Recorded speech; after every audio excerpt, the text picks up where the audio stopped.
Those endless white lines, chasing abandon, tempted my chances. I was heading nowhere, rolling along without one care. Till that one moment, I saw you rolling the window down. You were singing, riding shotgun, hair flying in the wind, and that smile. I knew you were meant to be my one love. I'd follow anywhere over any million miles. Oceans and distance, paths of resistance came in between us. No rhyme or reason. Now that I found you, I know I had to see what I was missing.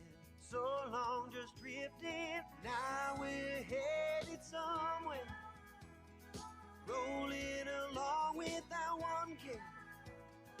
Live in the moment, radio up and the windows roll down. You were singing, riding shotgun, hair flying in the wind, and that smile. I knew you were meant to be my one love. I'd follow anywhere over any million miles. To the highest mountain top, no matter where you go, I'm gonna follow. Now I've got your hand in mine, never gonna let go, never gonna let go. You were singing, riding shotgun, hair flying in the wind, and that smile. I'll follow you into the wild, wild sun. You were singing, riding shotgun, Get to move it up. hair flying in the wind, and your smile. I'll be around to be my wild one. I'll follow anywhere over any million miles.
Very special.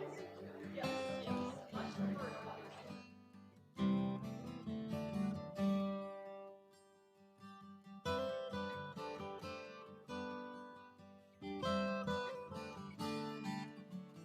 Should have asked before 5 o'clock.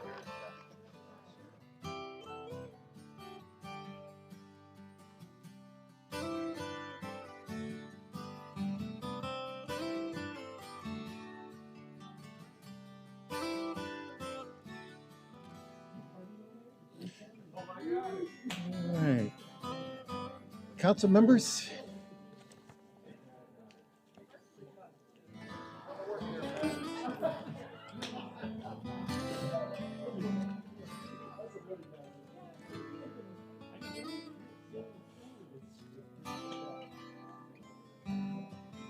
All right. Good evening and welcome to the June 13th City Council meeting. We're glad that you are here. Clerk, call the roll, please. Mayor Harkey, Here. Vice Mayor Rowe, Here. Councilmember Stewart, Here. Councilmember McClymans, Here. Councilmember Wong, Yeah. Councilmember Lopez, I'm here. Councilmember Orlando. Here. We have a quorum. Thank you, City Clerk. So tonight, we have Pastor Carlos from Revive Christian Fellowship. Thank you, sir. That will lead us in an invocation, and I'll lead us in the Pledge of Allegiance tonight. Pastor. Mr. Mayor, Council, would you please bow your heads with me? Dear Heavenly Father, God of justice and mercy, we thank you for the gift of life and thank you for the freedoms that we have in our great country. Father, I thank you for the diverse citizens of our city, our civil servants, and our city leadership. And I pray for your blessing upon this meeting this evening. I pray that you guide our leaders and help them to continue to act with the character and conviction, Lord, that you've given them. Help them to listen with understanding and goodwill, and enable them with your divine assistance to speak with charity. Guide their hearts and their minds in the spirit of fairness, right thought, and speech. And finally, Father, renew them with the strength of your presence and fill them with joy as they govern and serve our wonderful city and its citizens. We ask this as your sons and daughters, confident in your goodness and love. Amen. Amen. Would you please join me in the Pledge of Allegiance? I pledge allegiance to the flag of the United States of America and to the republic for which it stands, one nation, under God, indivisible, with liberty and justice for all. Thank you, Pastor.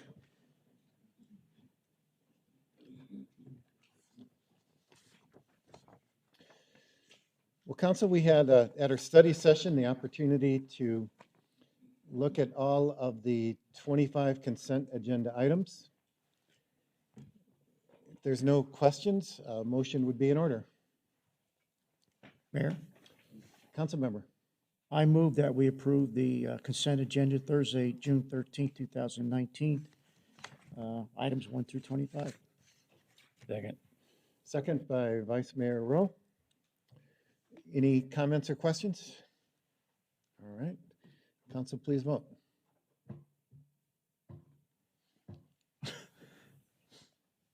Motion carries unanimously. All right, thank you, Council. Next, we have a public hearing. This has to do with fiscal year 2019-2020, our final budget, as well as the 2020-2029, it's a lot of 20s, capital improvement program. Hearing, we'd like a staff presentation. Dawn. Good evening, Mayor and Council, and citizens of Chandler who are watching the public hearing this evening. This public hearing is the culmination of a 9-month-long process and will cover 3 different areas of public comment prior to council action on the budget and the tax levy. First is the 1920 budget, which council tentatively approved on May 23rd. Second is the 2020 through 2029. Budget theme this year is rock solid fiscal foundations. This theme reflects our past and current leaders' vision of our community, making it the innovation and technology hub of the Southwest.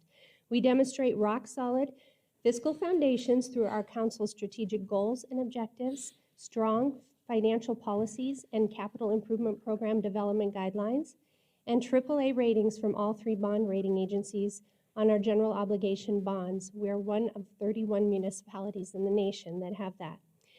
To make it official, the total budget amount is $927,046,172. This amount is a 5.9% increase from the current fiscal year 2018-19 adopted budget. This includes all funds, operating, capital, debt service, and contingencies and reserves. For a balanced budget, we must have total revenues sufficient to equal our expenditures of $927 million. These are reflected in our major categories of revenue to support the budgeted expenses. So this chart, first of all, talk through current revenues of $494 million include all major revenues for all funds, not just the general fund. These are the general day-to-day revenues of the city and include items from the top, starting with local taxes and license fees in navy blue, through property taxes in the light blue section. Some worth highlighting are state shared taxes in the maroon color and include state shared sales tax, urban revenue sharing, commonly referred to as state income tax, vehicle license tax, and highway user revenue. We also have in gray utility charges, and they are the revenues generated by our water, wastewater, reclaimed solid waste, and airport enterprise funds. Besides current revenues, other categories shown are bond proceeds in green, which total $89 million. The city plans bond sales every other year if needed for capital infrastructure, and a sale is planned for fiscal year 1920. The next category of revenue is grants in gold, totaling $33 million. Grants includes a number of public housing programs, some capital projects, and operating grants in police, fire, and other departments. Finally, fund balances, reflected in black, are $311 million and incorporate current cash on hand that will be utilized for operations and projects in fiscal year 2019-20. This would include funds generated in prior years, like impact fees already collected, bond proceeds from the prior bond sale, and general fund balance that we have applied to some one-time projects. We generally view the budget in two pieces, operating and capital. The total expenditure budget is reflected here at $927 million and incorporates both the annual operating budget and the first year of the capital improvement plan, including capital carry forward appropriation. To break that down, we have about $402 million in total operating costs reflected by department, starting with general government in red at the top through public works and utilities at the black section. We also have over $118 million for contingencies and reserves for all funds reflected here in brown. The vast majority of this funding will not be used, but it does provide a resource for emergencies and unanticipated requirements. Debt service, shown in maroon, totals $61 million, and the next section in gray reflects replacement funds totaling $10 million. Add to that the $336 million in total capital project expenditures, shown in that royal blue, and which we'll discuss in more detail in the next section of the presentation, and our total budget is $927 million.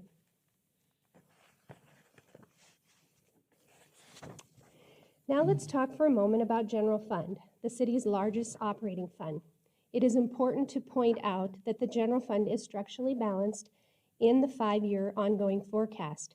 As you can see, the blue line shows ongoing revenues running slightly above the red line, representing ongoing expenditures all the way through to fiscal year 2023-24. The expenditure projection includes all anticipated ongoing expenses, including anticipated benefit increases.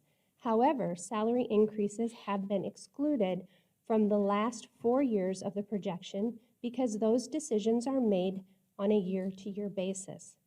Also, the budget stabilization reserve for fiscal year 2019-20 is maintained at $10 million. This non-appropriated reserve will allow us to cover revenue shortfalls in the event that the state imposes reductions mid-year on state shared revenues, legislation were to impact local revenues, or assessed values were to unexpectedly drop in a recession. The reserve would only be used if revenues could not meet expenses and could only be used for a maximum of 3 consecutive years. Additionally, the budget retains the appropriated general fund contingency at 15% or $37.3 million. The next section of the public hearing is the 2020 through 2029 capital improvement program for the city. This presentation reflects the capital budget for the first year of the 10-year plan at $335.7 million. Most of the appropriation is in capital carry forward at $224.7 million, which represents projects that were previously approved and are currently in process.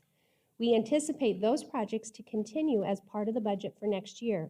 This includes a number of utility projects, park and road projects, as well as downtown improvements. That amount, combined with new project appropriation of $110.6 million and contingency reserves of $450,000, comes to a total capital allocation of $335.7 million for fiscal year 2019-20. The city develops a 10-year CIP as a roadmap for the future, but only the first year is appropriated and placed in the budget. Projects shown in the later years are reevaluated every year and could move forward or be deferred depending upon funding availability or other considerations. The updated 2020 through 2029 CIP is $937 million, or 1.5% more than the 2019 through 2028 CIP. The fiscal year 2019 through 20 budget anticipates a general obligation bond sale of $33 million and a $56 million excise tax revenue obligation sale to support the capital plan. This CIP continues mayor and council priorities of maintaining existing infrastructure, finishing planned construction of parks and southeast arterial streets, limiting new projects that add operations and maintenance, and addressing public needs. The plan puts a higher emphasis on maintaining aging infrastructure, as well as adding new requested projects such as Alma School Road, Veterans Memorial Park Phase 2, the first phase of Lantana Ranch Park, and the airport runway extension, to name a few. The 10-year capital plan increases over the prior 10-year CIP by adding funds to maintain Chandler's aging infrastructure, as shown here, by adding 8% more to maintain streets, 12% more to parks, 36% more to the airport, 45% more to maintain our aging facilities, 49% more to our water and wastewater infrastructure plan, and finally 71% more towards maintaining technology infrastructure. Additionally, there are several key public projects planned in upcoming fiscal year 1920, either with carry forward appropriation or new funding. As you can see, the city continues to support a robust capital projects plan for the next year through community and regional park improvements, arterial street and other street projects, as well as an airport master plan update and various key utility projects. The third and final part of the public hearing is the property tax levy. The council action for this item will be on June 27th. Each year, the city receives updated limited property values from the Maricopa County Assessor with new property added and changes in the market values reflected. The fiscal year 2019-20 limited property values in Chandler are just over $3 billion and represent an 8.17% increase over the prior year. Half of this increase is due to new property, and the other half is from property appreciation. As this chart shows, the current year tax rate is 1.1386 per 100 of assessed valuation, but the proposed reduction of 0.0105 will bring the rate to 1.1281. Since most Chandler homeowners will see an increase in their property value next year, this decrease in the rate helps offset the actual dollar increase in property tax paid to the city. The tax reduction combined with the increase in limited property value results in a property tax levy increase of $2.3 million. Oops. When Chandler residents see their property tax bill, they will see the full cash value listed that approximates the market value of their home. However, the primary and secondary property tax levy is based on a limited property value established by the Maricopa County Assessor. Chandler uses the primary property tax levy to support the day-to-day operations of the city, such as public safety, parks, community services, etc. The secondary property tax levy is used to pay the debt service on our general obligation bonds and that were issued in prior years. Each year, the city must evaluate the revenue requirements from these sources as well as the impact of the property taxes on homeowners and businesses. For the upcoming year, the assessor has set the limited value of the median value home in Chandler at $182,649. This is an increase of 4.93% from the current year. To help offset this increase, the city is proposing to reduce the primary tax rate, as previously discussed, and it would actually take the primary rate from 26.86 cents to 25.81 cents per 100 of assessed value. The results are shown in the middle column of this chart, which results in an increase to the median value homeowner tax bill of $7.86 annually, or 66 cents monthly. Chandler has traditionally had one of the lowest property tax rates in the Phoenix metro area. This chart shows the planned fiscal year 2019-20 combined property tax rates for 8 local cities. You can see from the chart where the communities have either raised their rates, maintained their rates, or lowered their rates. Many cities, including Chandler, have not had their final vote on new tax rates, but these are the most up-to-date rates that have been provided.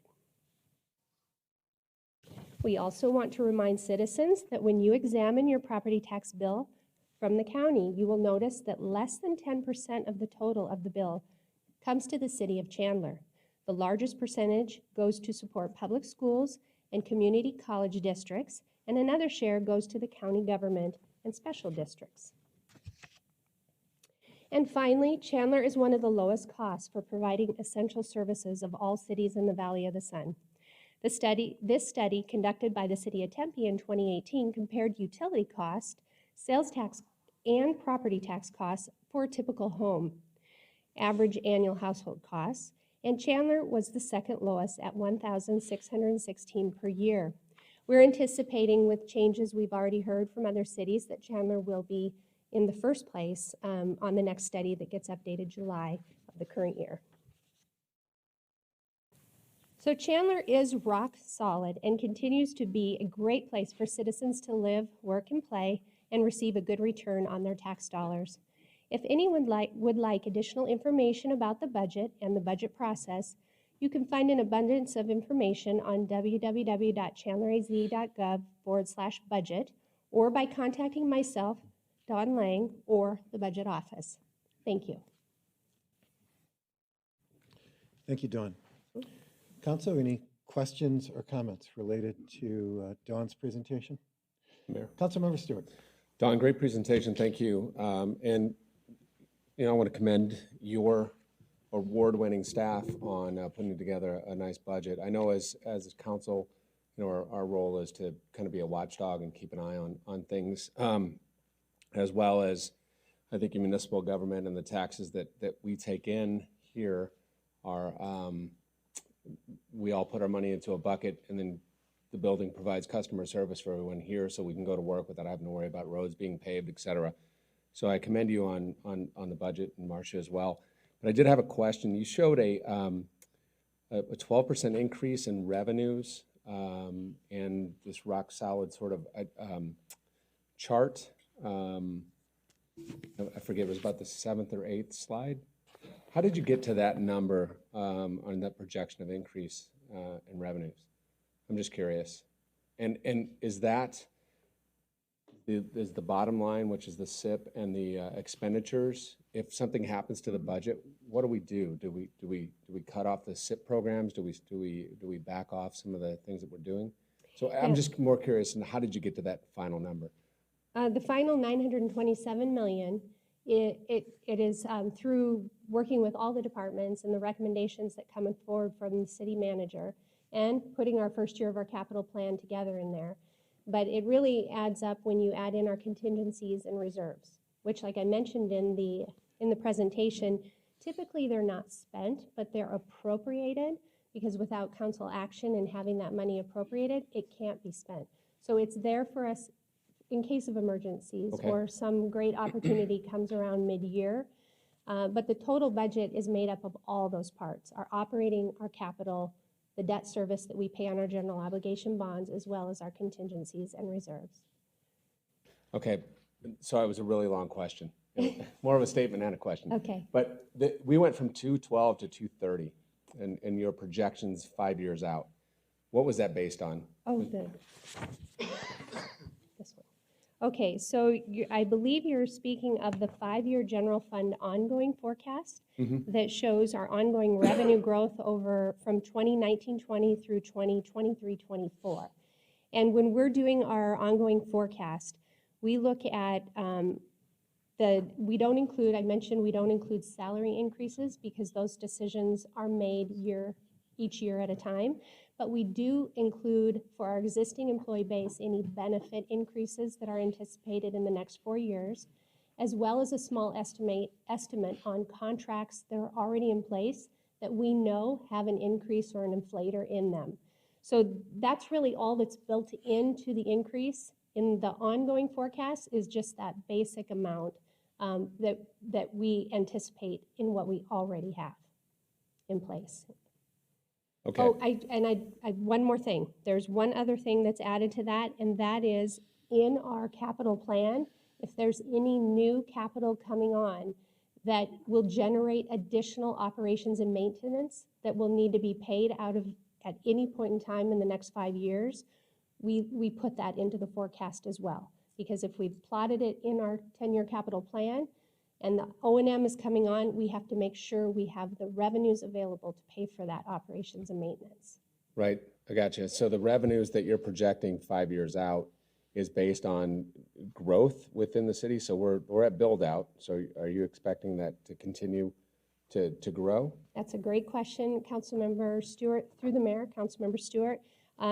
Yes, our revenues will anticipate a slight growth based on our state shared. Usually we look at our trend analysis. We also take into account, as this one is, a slight reduction because of our upcoming or potential downturn that's anticipated in 1.5 to 2 years. We've actually built that into our revenue growth. So we're trying to be as conservative as possible, but there is anticipated increases also in revenues just based on our trend analysis and what we know is coming in the future.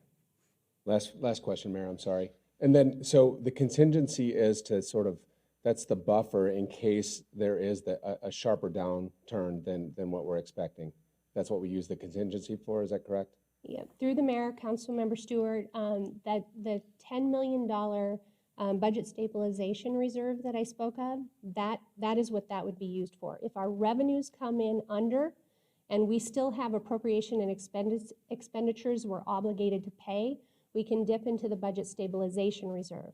But our financial policy state, we can't draw from that for more than 3 years. So something has to change in our expenditure level to get us to the appropriate level of revenues at that point. The appropriated 15% contingency that is built into the general fund every year, again, is part of our financial policies. That is what we can use. It's appropriated. It can be used if there's an emergency or an opportunity that arises mid-year that we did not anticipate, but can only be used through an action of mayor and council. We have to have approval to move out of the contingency and be able to spend it. Thank you, Dawn. Yes, you're very welcome. And Dawn, somewhat related to that, obviously next year, you know, it's a projection, which means we're using best information. And next year we will do a brand new start over projection and we'll be able to compare how accurate we were. Yes. But I mean, it is, we change this every year, correct? That is correct, Mayor. We will, with the most up-to-date information, we'll update our forecast and our capital plan. Yeah, Mayor.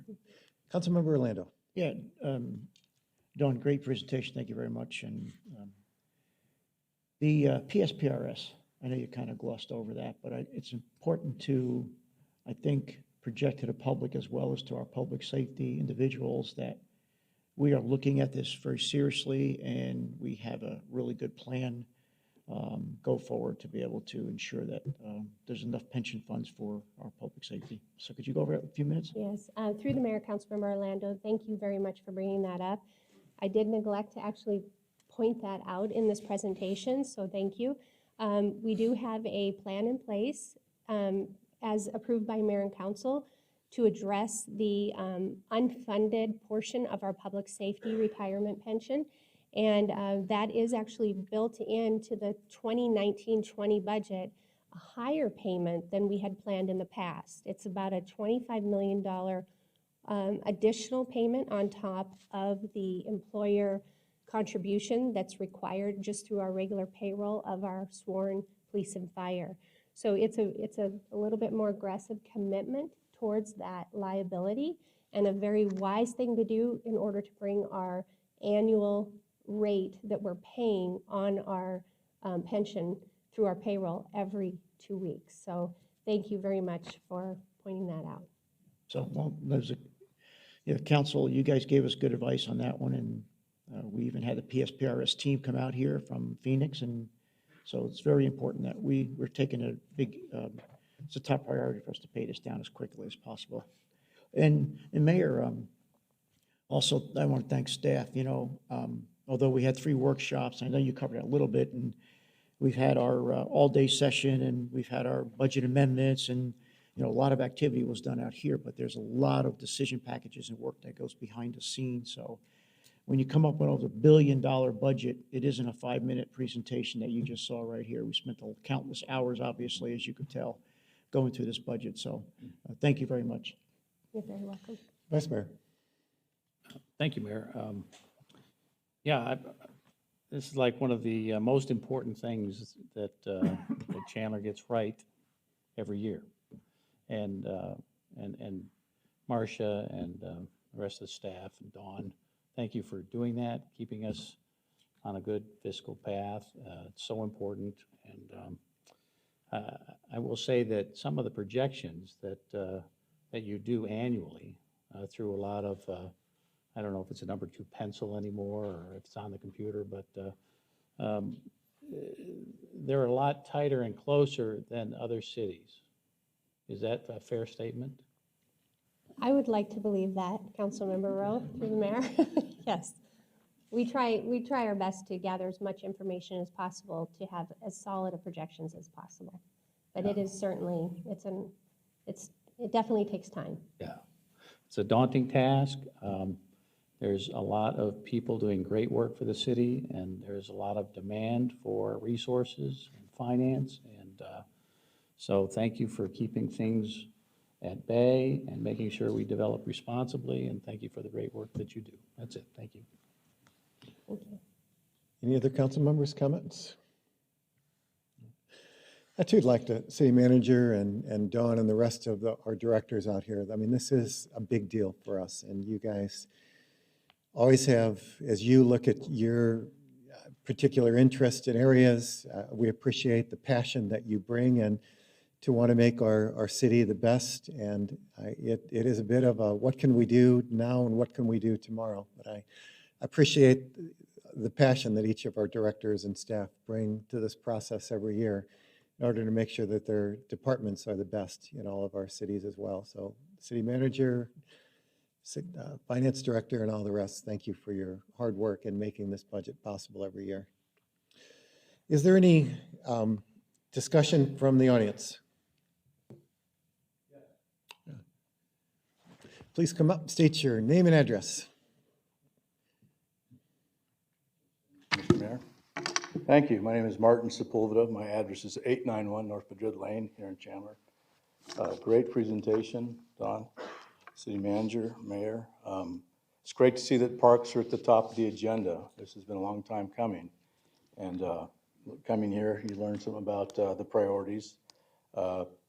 Airport extension, that'll be a fun one to watch. Build out, that's something we've talked about for 20 years. I'm glad we're still chasing build out, whatever that really means. One thing we touched on, and I'm glad that Councilmember Orlando brought it up, was the pension, the unfunded liability. So what is that number? Through the mayor, Well, I mean, unless the mayor wants to answer that. you want me to go ahead and respond? Go ahead. Our total between police and fire unfunded liability is $172.5 million. Okay, and so there's 25 that's going to be used to pay down that right now, so about 150 or so. Yes, sir. Okay. And so that's a big number. And I'm sure there's a plan in place, and that's something that's pretty important. And I know that you all are on top of that. You're all aware of that. One thing that I thought was striking, and I don't want to be petty, I support this budget. $1 billion budget's a very, very big budget. It's significant. You all are taking a big step in leadership and push this thing forward. I sat on the council 2 different terms, non-consecutive terms, And one thing that was a little bit surprising to me when I saw the budget, not the deep dive that you all took, was that there's a council pay raise here. A couple council members weren't aware of that. That's okay. It's not a big pay raise, it's cost of living. But one thing that we always did when I sat in the councils and council before mine and after mine is that it was a separate agenda item. And I would merely just say this. I think it's a question of transparency, of leadership. You've got unfunded liabilities, they're still out there. People work every day. I know you work hard, but you're not everyday employees.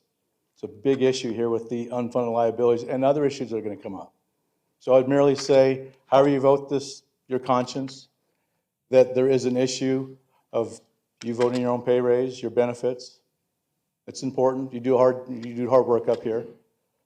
But I'd say just ask yourself, in your private practice, are you allowed to give yourself your own pay raise? You know, we voted those up or down, but it was a separate agenda item, so there's complete transparency with the taxpayers. It was a separate agenda item. I guess that was changed by ordinance in 2016. I've got an ordinance 4679. Is that familiar to anybody? City Manager? I believe it's much, much earlier than that. Yes, so the market adjustment that applies to all general employees, including council, was actually approved in 2008. The last actual ordinance that truly raised council salaries was done in 2015. Yeah, interesting.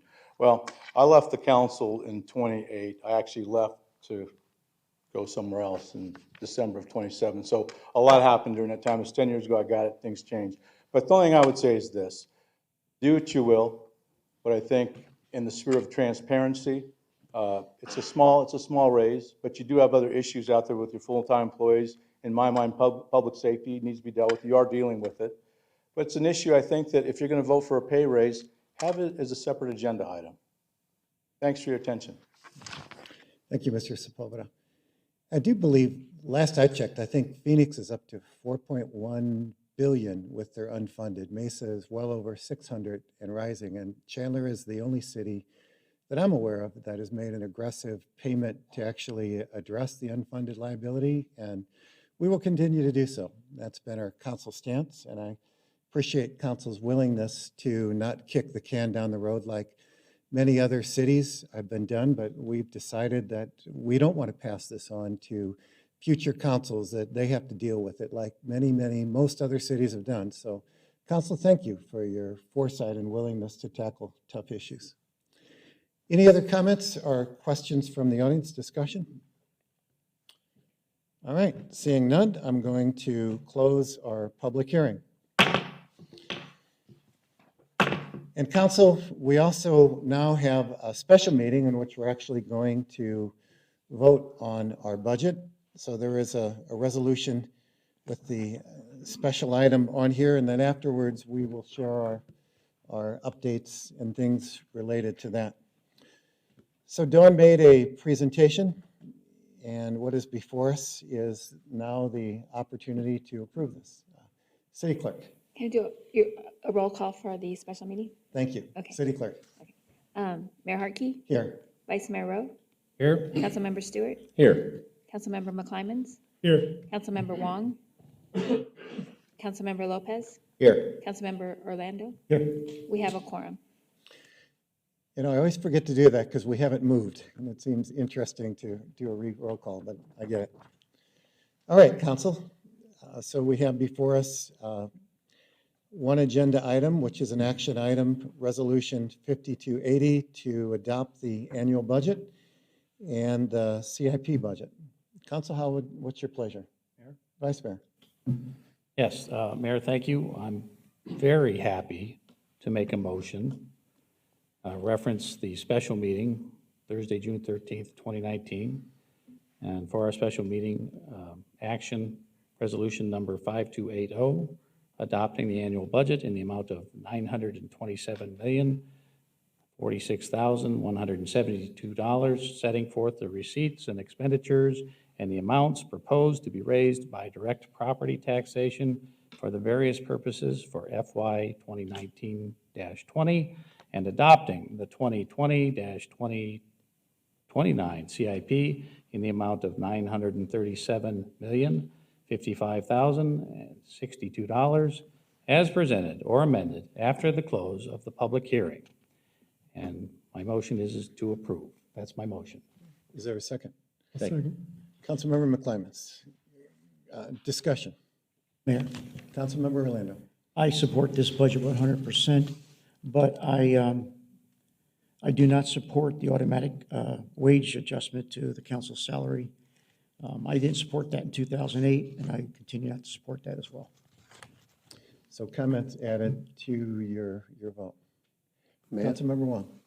Yes, I support this budget 99.9%, except the 0.01%. It's similar to Councilmember Mayor Orlando's reason.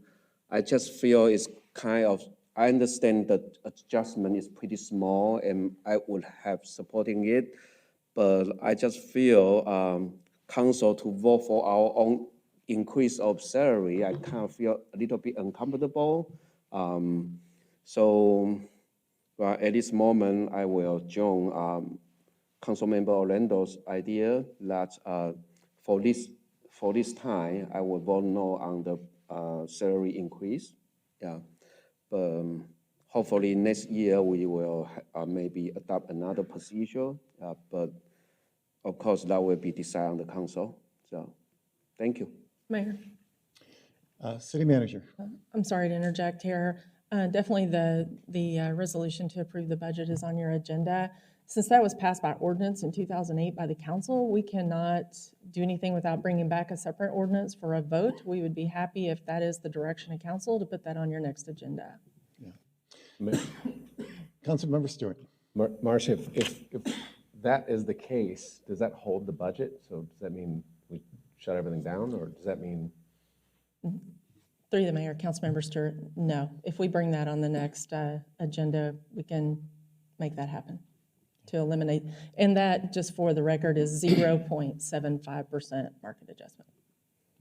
0.75%, but Right. it goes into effect necessarily immediately. So the ordinance of, as I understand it, the ordinance goes into effect, if there's a vote for a pay raise, it goes into effect 2 years later when a new council is seated. And this kind of just rolls as a COLA instead of a voted on pay increase, correct? Correct. The last actual voted on pay increase was in 2015. That market adjustment, or COLA, was approved in 2008, and it's automatic until council kills that ordinance. Okay, so it's negligible as far as, but I mean, it's important to staff, but not necessarily maybe to us. If you pull it out of the budget as a separate, can you pull it out as a separate line item, and then we would change the ordinance, or how does that work? I just don't want to hold up the budget and keep people from getting paid. And We will move forward, provided on the vote of the council, and then we can bring back a special meeting on Monday for first reading, final on Thursday of the next Monday, Thursday meetings, and then we would be good. The council would not receive the 0.75 if that's how the vote goes. So council, what's before us now is voting on this budget. If it's council's wish to relook at that ordinance and take out the COLA increase, that would be another action at another time. That wouldn't be happening tonight.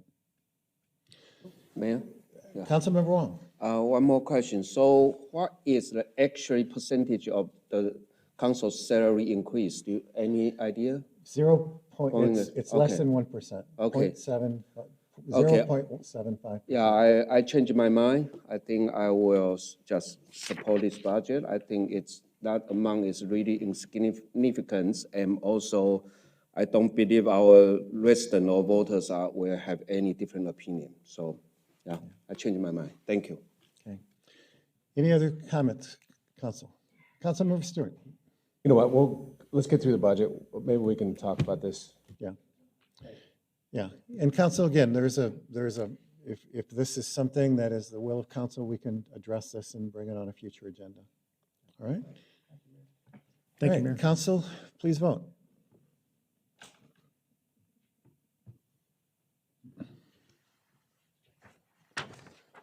Motion carries unanimously.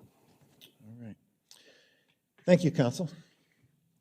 Next on our agenda is unscheduled public appearances? Seeing none, then we have current events, which I'll be starting. We're going to be having a scooter survey that will be conducted in our city, one for residents and one for businesses, to gauge opinions on the electric scooters and bike sharing services operating in cities across the county. Survey results will help inform us, the council, on how do we want to proceed and with scooters, with these with these share bikes, et cetera. So to those of you who are watching or are live, links to the survey are on our city website, and that's chandleraz.gov/transportation. Next, I'd like to just say Happy Father's Day to all of our fathers in the audience and across our city. And in honor of Father's Day this weekend, I've not only worn a really cool tie, Father's Day tie, as well as I've asked our council to, if they have any favorite dad jokes. So someone asked me the other day, when does a joke become a dad joke? And as I thought about it, and my answer to them is when it becomes apparent. Yes.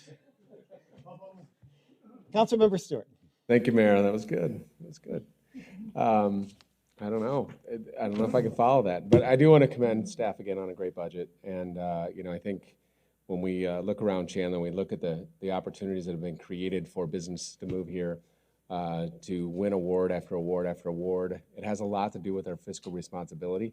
And Chandler, it prides itself on delivering great customer service, delivering projects, and some of these projects that we're going to have this year are being moved up. So I just want to commend staff on that. It's a great job. There's always things that we can tweak. There's always things that we can look at, and we will continue to do that and be those watchdogs that you hired us to be. But with Father's Day coming up, I think it's important to note that, I don't know, did you hear about the new restaurant on the moon? No.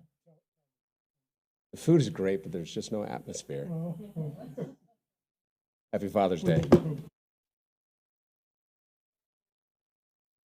I got to definitely get on the commend bandwagon. This is my first budget cycle, and in my business, I guide my clients from here to retirement through the rest of their life.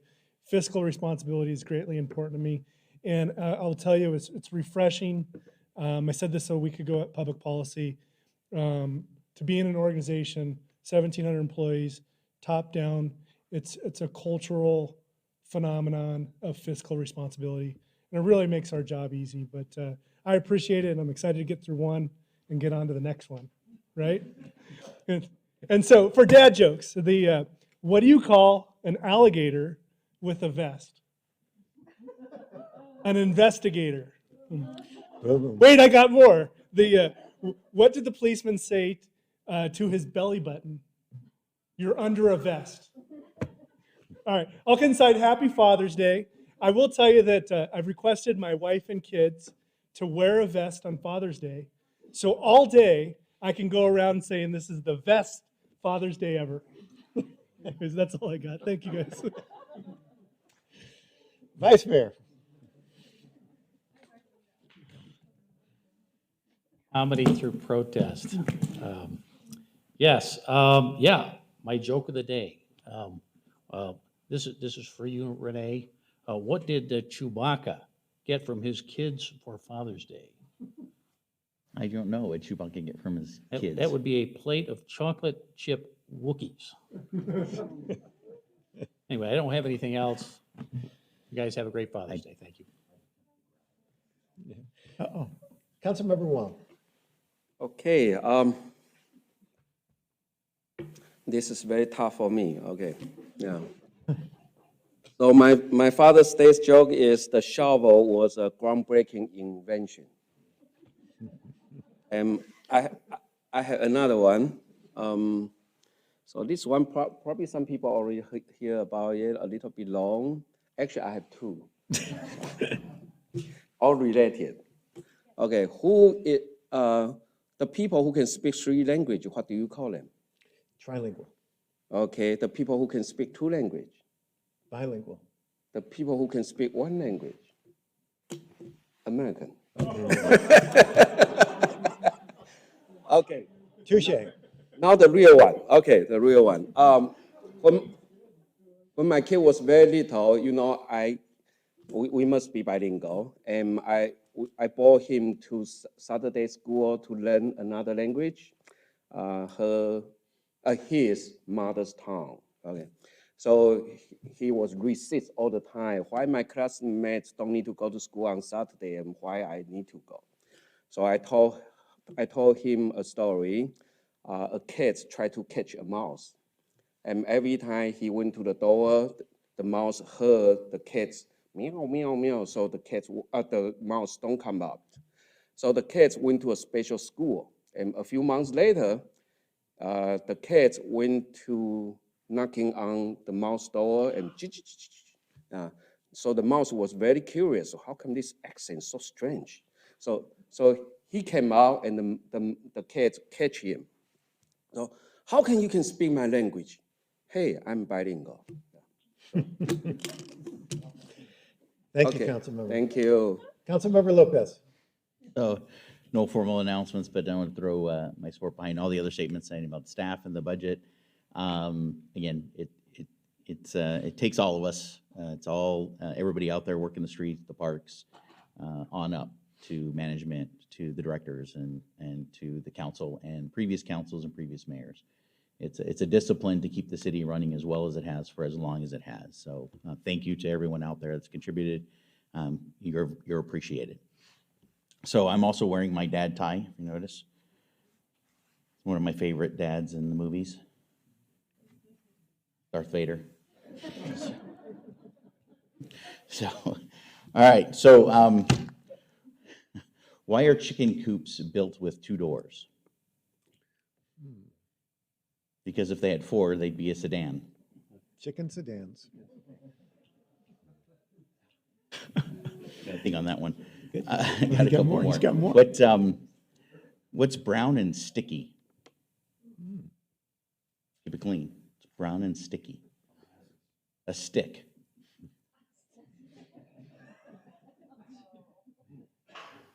Kill a blue elephant with a blue elephant gun. How do you kill a gray elephant? The gray. No, silly. There's no such thing as a gray elephant gun. You make him hold his breath till he turns blue, then you shoot him with a blue elephant gun. Very good. Councilmember City manager. Orlando, the best for City last. manager.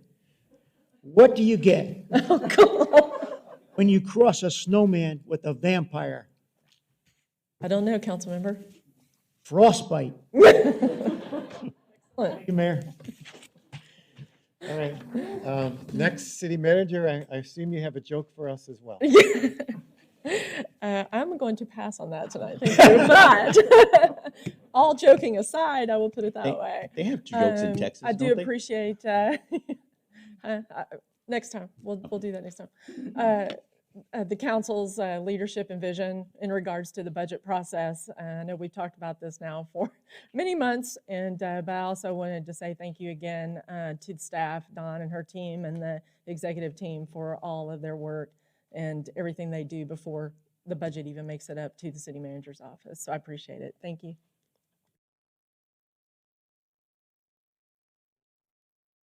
Meeting is over.